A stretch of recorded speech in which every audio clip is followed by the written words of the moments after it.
there's a strange paradox about life that most people rarely talk about.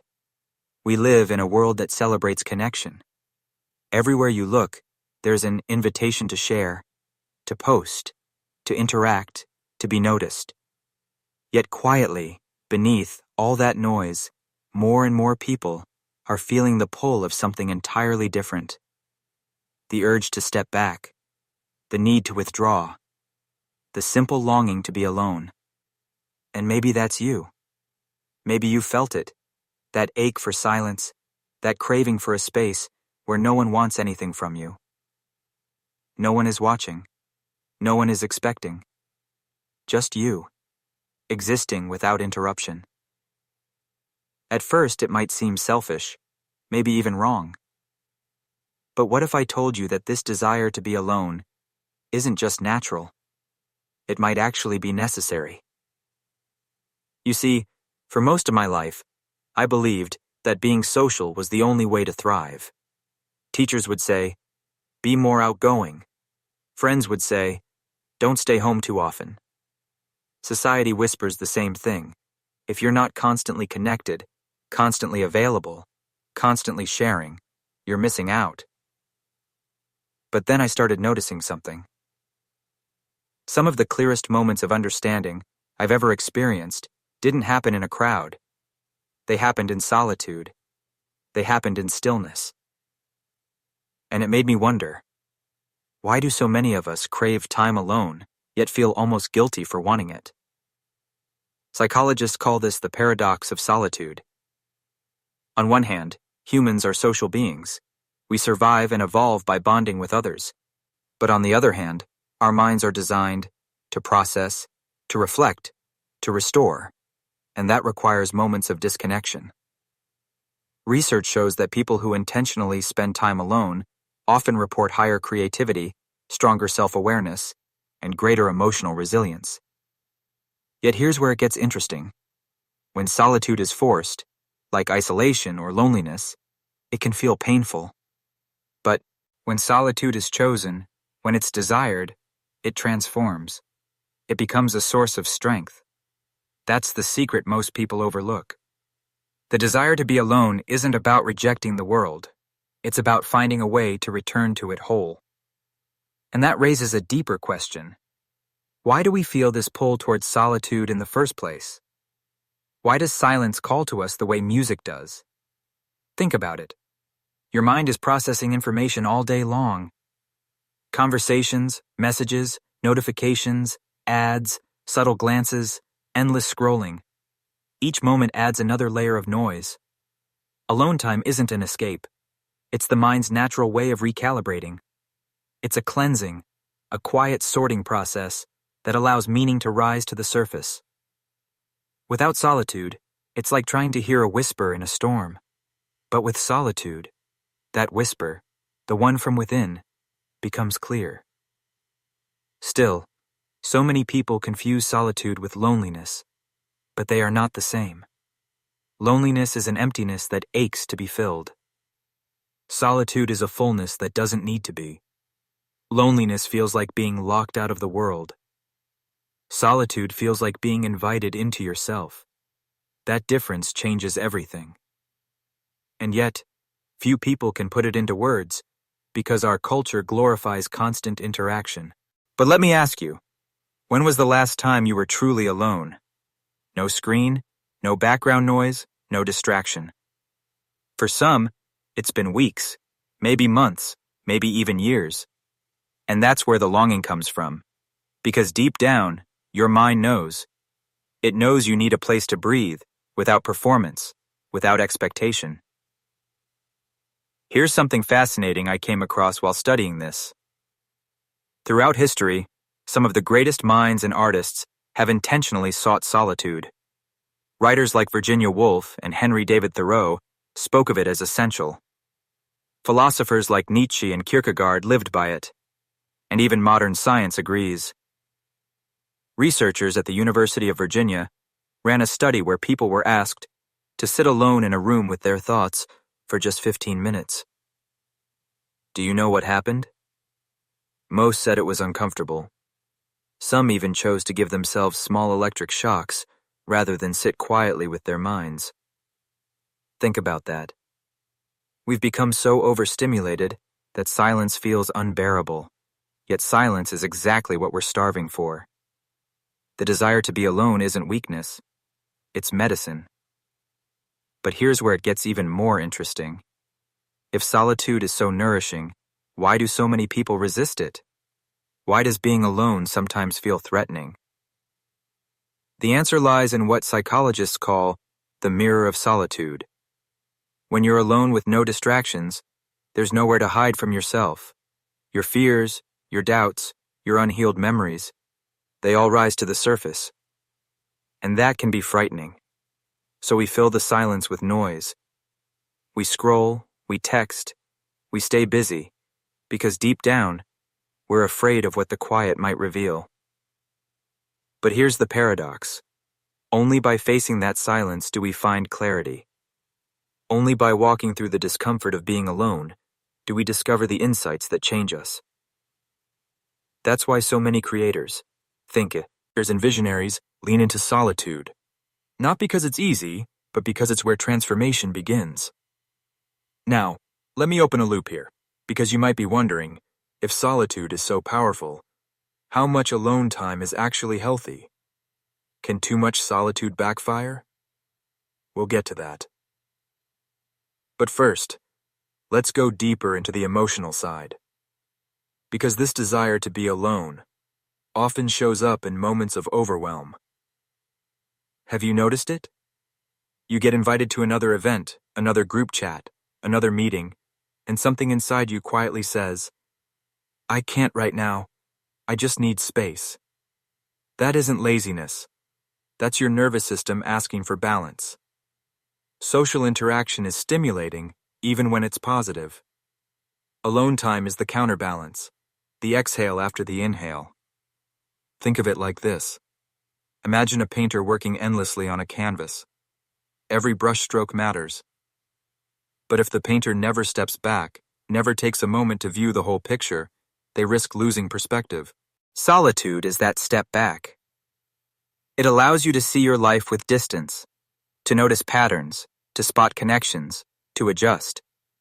Without it, you're lost in the details, unable to see the bigger design. And maybe that's why so many people today feel disoriented. We're caught in endless brushstrokes, never pausing to step back. But what if solitude is more than just rest? What if it's also the birthplace of wisdom? Neuroscientists have discovered that when the brain is at rest, not focused on outside tasks, it activates what's called the default mode network. This is the part of the brain linked to memory, imagination, and self-reflection. In other words, your brain literally uses alone time to piece things together, to connect your past, present, and future. That's why so many insights arrive in the shower, on a quiet walk, or in still moments. It's not magic. It's biology. Solitude isn't empty time. It's the space where your mind does its deepest work. Now, let's circle back to that earlier question. Can too much solitude backfire? The answer is yes. Just like food nourishes in balance but harms in excess, solitude works the same way. When chosen with intention, it restores. But when it turns into avoidance, when it becomes shutting out the world completely, it can deepen loneliness. The difference lies in intention. Are you choosing solitude to grow, reflect, and restore? Or are you using it to hide?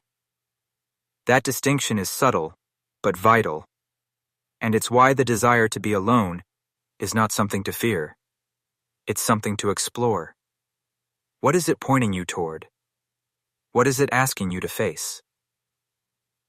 Here's the beautiful irony. When you give yourself space to be alone, you actually return to others more fully. Studies show that people who spend regular time in solitude often develop deeper empathy, sharper focus, and more meaningful connections. Because when you truly know yourself, you can meet others without losing yourself. Alone time doesn't weaken relationships, it strengthens them. It's like tending to your own roots so your branches can grow stronger. So if you've ever felt guilty for craving time alone, remember this. Solitude isn't selfish. It's self-sustaining. It's not about shutting out the world forever. It's about stepping back long enough to understand how you want to re-enter it. And in that sense, the desire to be alone isn't a rejection of life. It's an embrace of it on your own terms.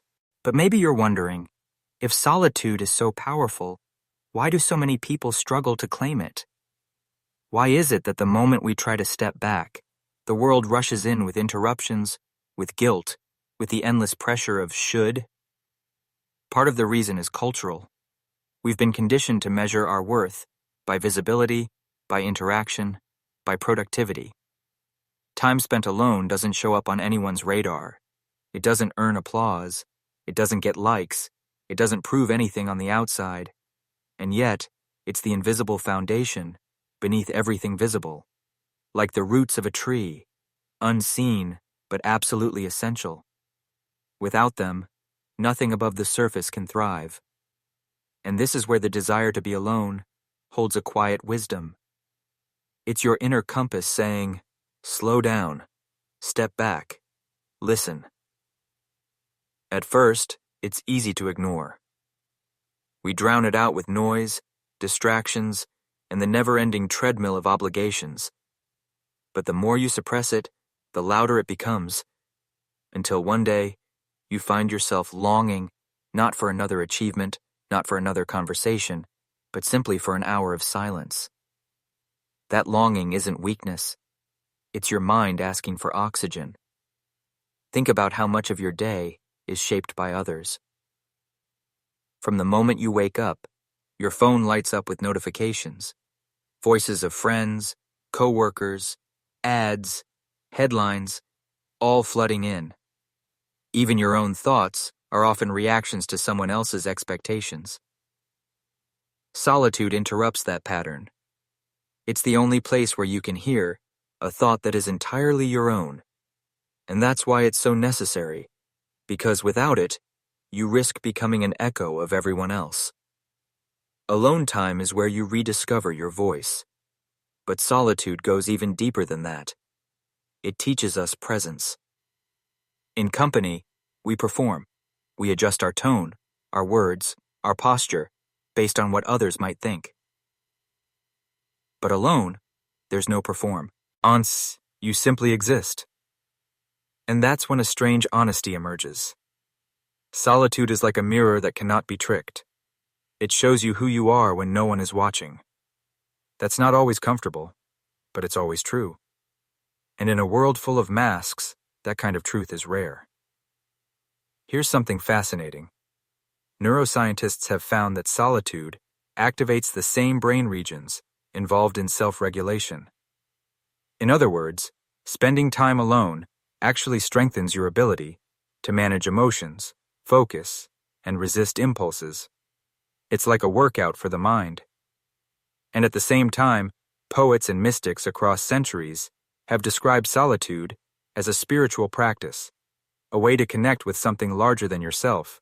So solitude exists in this beautiful paradox, both scientific and mysterious, both practical and transcendent. Maybe that's why our desire for it feels so profound. It's not just about needing rest. It's about touching something deeper. Have you noticed how your most peaceful moments often happen when you're alone in nature? A quiet walk in the woods, sitting by the sea, watching the stars in silence. That's no coincidence. Biologists suggest that humans evolved to regulate emotions in solitude, especially in natural spaces. The sound of water, the rustle of leaves, the rhythm of wind, they all help calm the nervous system. That's why solitude in nature doesn't feel like isolation. It feels like connection, just on a different level. It's as if the earth itself becomes your companion. Now you might ask, how much alone time is enough? There's no single answer. Some people need hours each day, others just a quiet morning or a short walk. What truly matters is quality, not quantity. If your alone time is filled with noise, scrolling endlessly, distracting yourself, you won't feel restored. True solitude requires presence. It means facing the quiet, letting your thoughts rise and fall without rushing to escape them. That's when clarity appears. That's when solitude becomes transformation. And here's the beautiful part.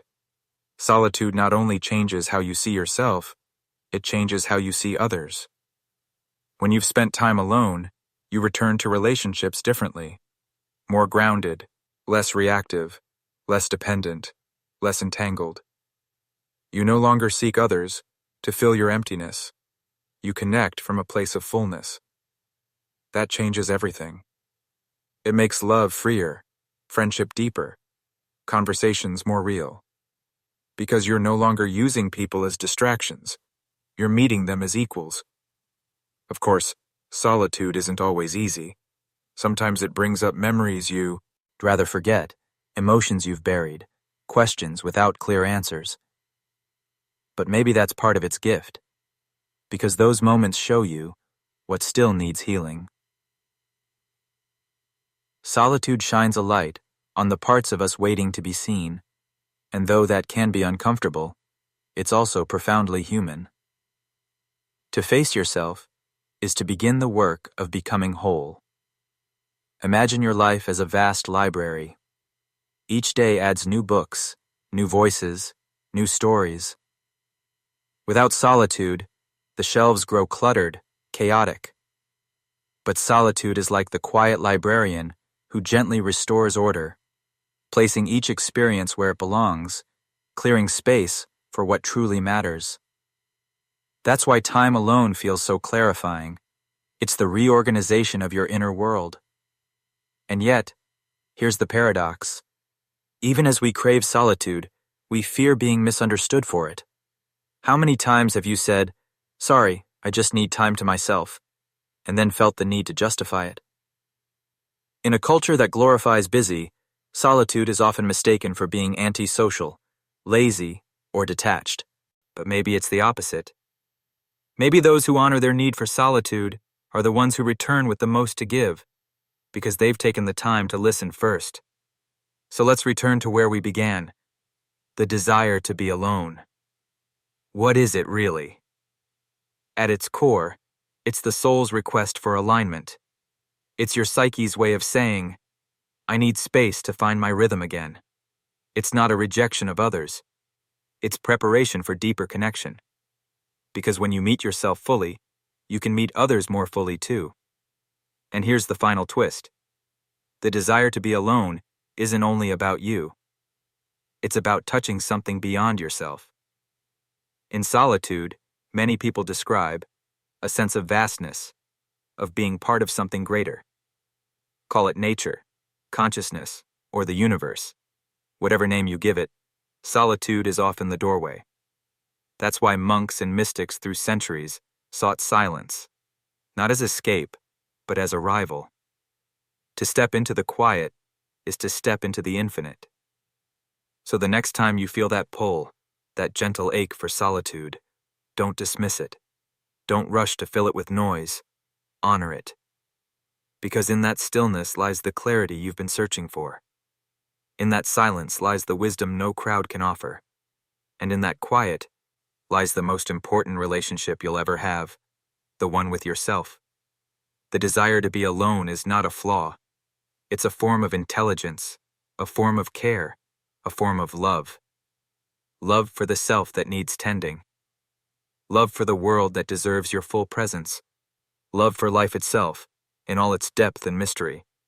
So listen to that desire. Follow it. Let it guide you back into silence. Because sometimes, the most profound conversations you'll ever have are the ones that happen when no one else is in the room.